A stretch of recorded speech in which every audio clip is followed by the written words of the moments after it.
everybody, welcome to Keeper's Corner. You should know what it is by now, but if you don't, basically we look at all of the weekend's Premier League action. We pick a few, might be goals, might be incidents, anything to do with the goalkeeper where we can analyse it, look at it, break it down from our perspective, a coaching perspective, and deliver it to you in a bit more sort of like layman's terms, is that the word? Layman's terms, to make you all better. Exactly that. We're just trying to make you guys better. If you've just saw the intro, by the way, how cool is our new intro? It's wicked, isn't it? Fantastic. I actually look fit. You do look fit, don't you? That was about 30 years ago, that was. Right, let's get straight into it. No more messing about. We've got to start at the Emirates Stadium.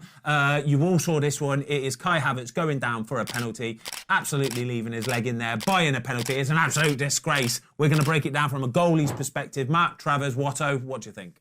I think when he looks back at this and you analyse your own performance, I think he'd be, first of all, saying, why am I coming in my own penalty box with my right foot? With my foot, yes. I think that's the end problem for sure. I think when we talk about these minute details, as a goalie, the whole game is about decision-making. So here he's made a decision to come and he's not got the timing right, and I don't believe he's got the technique right coming with his right foot. I believe he should be coming out, obviously, a little bit quicker. I think he should be driving at that ball, sliding to his right-hand side, going with two hands and trying to be really aggressive so his momentum comes through Kai Havertz. With his hands. Yeah, and being really brave, head position behind his hands, driving at the ball. And if at the last minute he has to just go with one hand just to flick it away from Havertz, he can make that in-the-game decision very, very quickly. But he's been late, he's gone to ground, and he's not got to Havertz quick enough. And he's obviously gone with his right foot. So he's compounded a lot of things all in one action. I think if he's going to come that far out, because I think that position he's in is a bit of no man's land. He's not far enough out to really affect it. And he's too far out to be able to go, right, I'm going to get set here and then try and make a decision from there. If he's going to come that far out, he should be a little bit further out, and I totally agree with you. You go out, slide in with your arms, you'll probably get the ball. The way the defenders are, though, I think they would want him to be about 4 yards out. I think the defenders would want him to be 4 yards out from his goal on the angle, and they would probably half have a sniff at trying to maybe shut him down a little bit, just sort of close him down, slow him down a little bit, so that Travers would have a save to make. You know what I mean? Yeah. Kai Havertz here would probably be thinking, buzzing, the goalie's coming out, I'm going to get a penalty here. I think Kai Havertz can't believe that he's actually been able to get the touch without the goalie having the impact straight on him. Yeah. And to be honest with you, Travers has not played much football. He's only been in the team the last 2 or 3 weeks. Yeah. And actually, I think he's been in a very safe position deep inside the goal. He's not read the situation in terms of the pass. He started to come, stopped a little bit, and then gone with his right foot. Yeah. So he stopped his momentum. He's gone with his right foot instead of leading with his two hands. But as a goalie, in your penalty area, if you don't get the ball, you're either going to get dinked or give him the opportunity as a penalty. He's got to be driving out, taking the lot at that stage, or making Havertz have a really good finish. So the big question is then, is it a penalty? It's a definite penalty because for me, as a goalkeeping coach or a former goalkeeping coach, if you, at that point, don't get the ball, it's very simple, you're wrong. Yeah, I think you're struggling. As soon as you start going with your feet, you are struggling massively.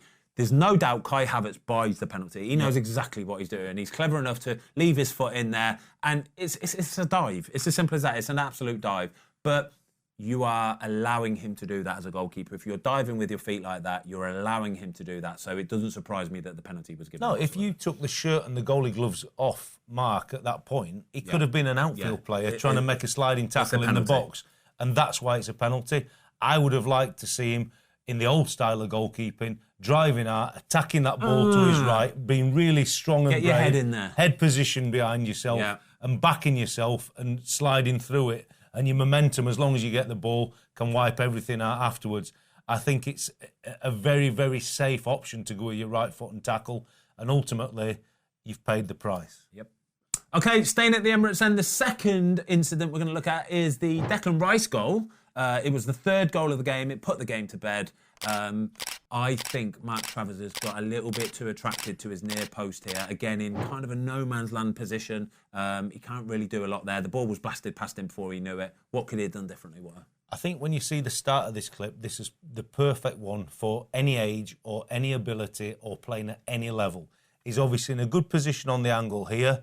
As the ball comes across into Rice, you obviously have to move across a little bit. But stop now. Yeah, that's at that point, he needs to stop. Enough. Don't go past that near post. You cannot go past the post, can you? We've spoke about the tracking of the ball and following the momentum of the ball so many times. And this is a guy playing at the top level of English football, and he's got into the old trap of, as the ball's running away from Rice to Rice's right, Mark still keeps tracking to his left. Is this kind of basically what happens when you don't play for a while? If you're a number 2, for example, at a club and you haven't played a lot of games, when you do get that chance to go in and impress, it's almost like you just get a little bit too carried away. And like you say there, as soon as he gets in line with the front post, he should just stop there. Yeah. His whole body should be stopping down, going, right, he's going to blast this here. I need to be in a position where I can buy myself as much time as possible. I've got my angles covered. Yeah. I'm going to back myself to try and make the save here. Yeah, I think you get caught up in the momentum of the game. And when you've not played a lot of football, you want to make a save. But look at that. That's a perfect still example of showing, yes, he's trapped a little bit too far. He's not covering a lot of the goal to his right for sure. But he's not got good weight transfer in terms of his shoulders in front of his knees, and his hands have dropped behind his body line. So he's made the goal bigger because he's not covering the frame. His weight transfer is not enough, and his hand position, so he's not making a big target for Rice to hit. Yeah. He's actually opened the goal up for him rather than saying, I'll stop there now. And he's got no reaction time when his hands are in that position to shoot a right hand or a right leg at the ball. We're only talking a step, aren't we? A step backwards, basically. If you're a step backwards, and it might not seem a lot, but that buys you genuinely, doesn't it? Enough time. And it's the difference between the ball just sailing past you there and you don't even see it going in the back of the net, or you standing up a little bit taller and you saying, right, I'm going to back myself here and I'm going to say, I'm going to make a save. I'm not going to be beaten by him just beating it past me. I'm going to back myself here to go, right, you better put this right in the corner because otherwise I'm going to save it. But I think you've got to understand as well, the ball's running away from Rice. So all he's doing is he's not looked at you once. It's head down and he's going to hit it as hard as he can. So you've got to stop and be as big and as brave as you can. And if it hits you square in the face, that's a massive save. Take it and say thanks very much. Rice has never once looked at the goalie. And because of the weight transfer and everything, you end up falling to your left and you're hoping it hits a dangling leg or your right hand somehow. But you're not in control of your movements. Yeah. So there's a lot of facets within that. And ultimately, it's a really cheap goal to finish the day. It is. OK, the third goal we're going to be looking at today, Edison in goal for Man City. It's actually Wolves' goal. This one is not necessarily a mistake, even though I'm sure there's plenty of commentators out there to say the goalie didn't do anything, he didn't do it, I think we need to break this down from a goalie's perspective to explain where Edison was, what happened, why it happened, and honestly, there's not too much more or less he could have done, really, is there? I think this is a really good clip for anybody out there who's trying to educate themselves in any capacity of whatever level you want to play in goal. Because when you rewind the clip and it comes to the crossing position, honestly, he's done everything right. His position. We've become very critical of goalies playing safe, getting sucked into that near post area.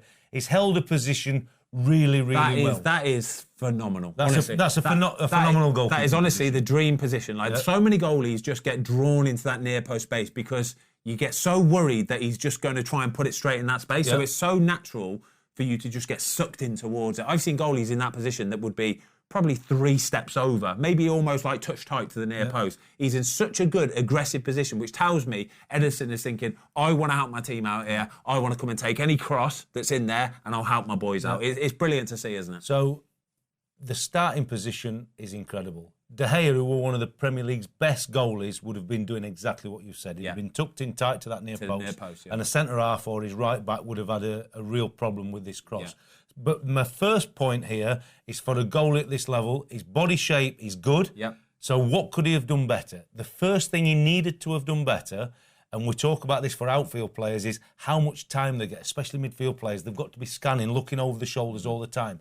Edison's got the full picture in front of him or to his right-hand side. Yeah. I would have liked him to have had a quick scan just to see before the cross comes, because he's in such a good position. If he could have scanned to see the picture, he might have made a slightly different decision on this ball coming in. As soon as that winger gets his head down, and you know for a fact, as soon as he's got his head down and he's about to execute that pass, that there is where we're talking split seconds. We're talking tiny, tiny details here. But there, boom, as his head's down and he's committing to that cross, that's there where you just need to have it's a quick glance.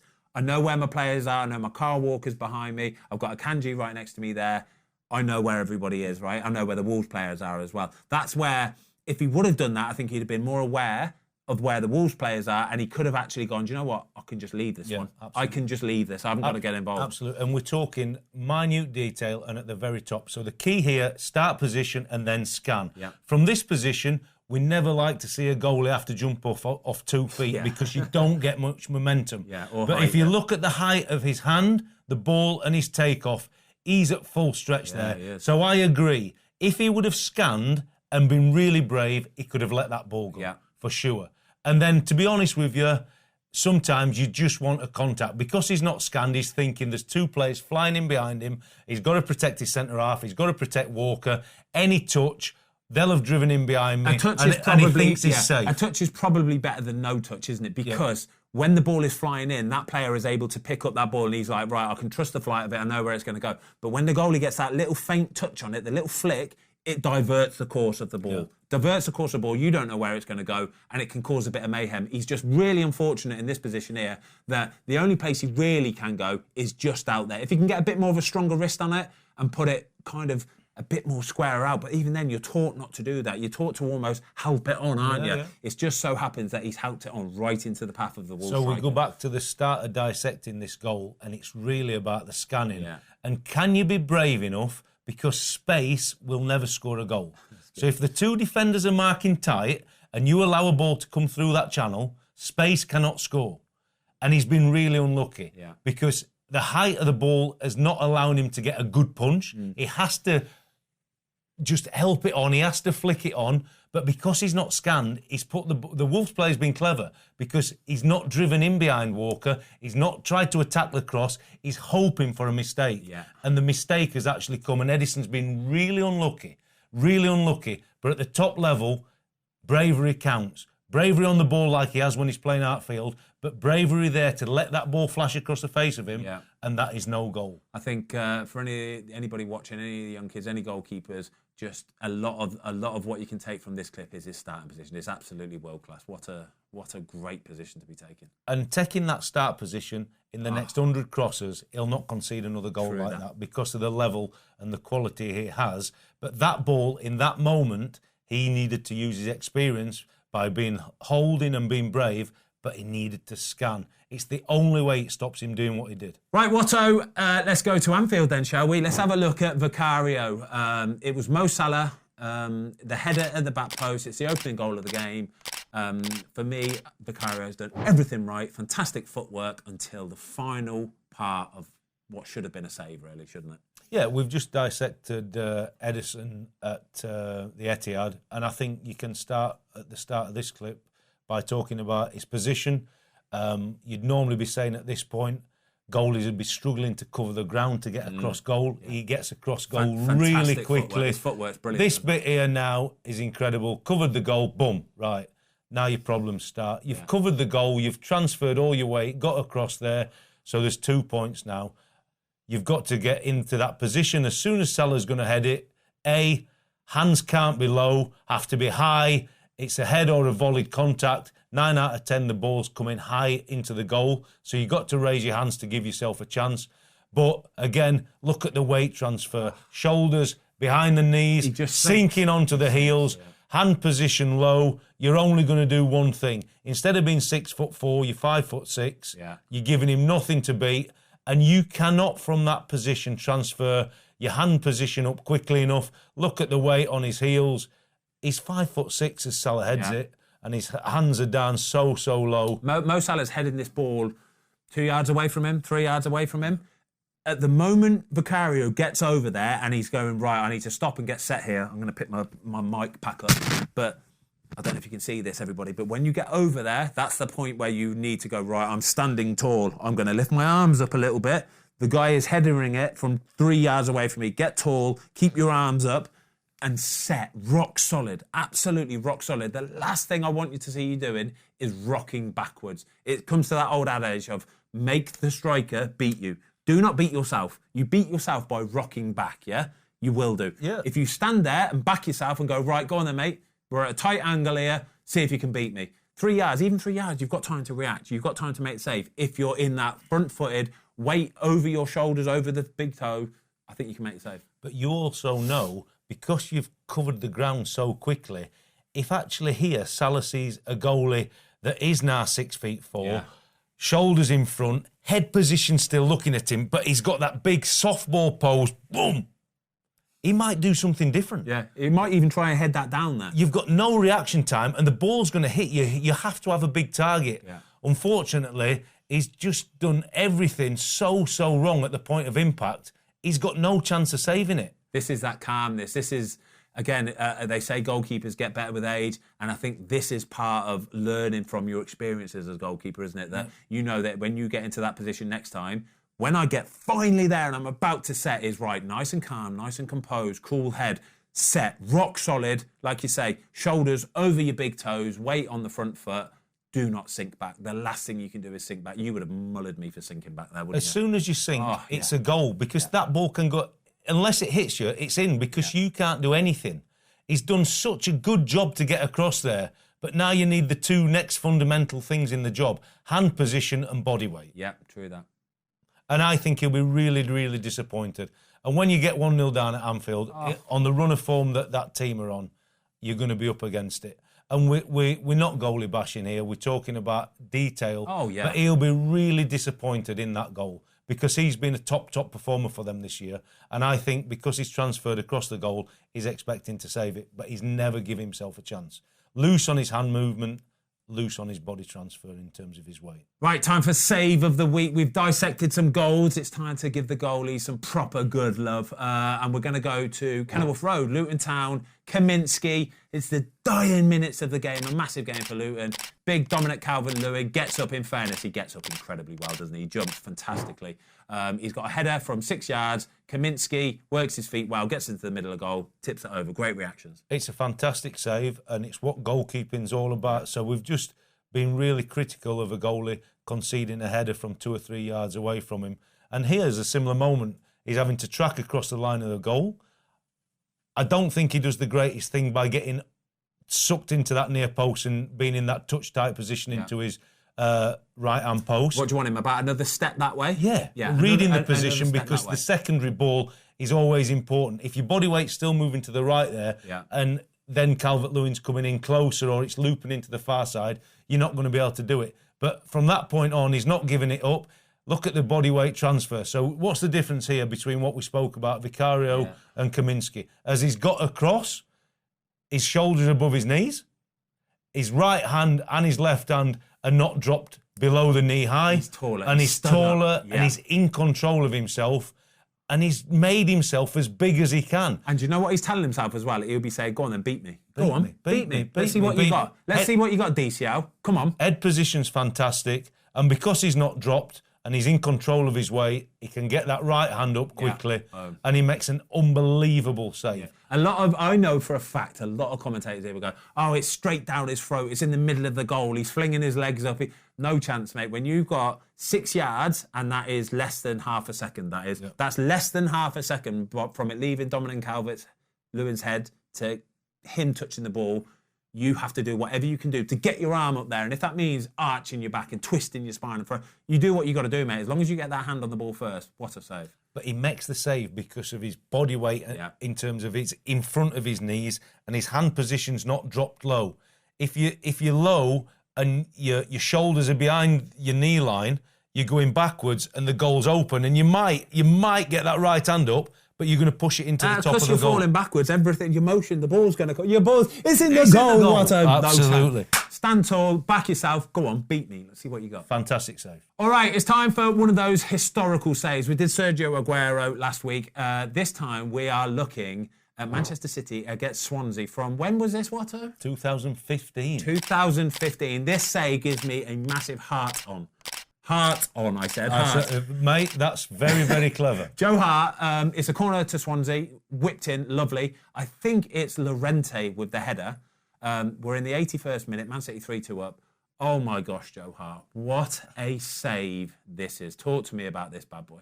Well, I think it's great to acknowledge a guy that we both know very well. Look at that. Look at that. That is like that. I'm sure that's used as logos for goalkeepers all over the world. Do you know what I mean? It's literally perfect, isn't it? Yeah, the diving line's phenomenal, and he's obviously got 3 games left in a fantastic career. What a career. And I think it's nice to acknowledge an English Premier League winner and a goalie who graced the Premier League. Proper goalie. And he was a proper goalie. So if you want to dissect it from this angle, which is great, so it's an out-swinging corner. Yeah. You see him early on in the piece, obviously calling away. It's not his ball. So you see him flatten off quickly, swing on his left heel, get squared up.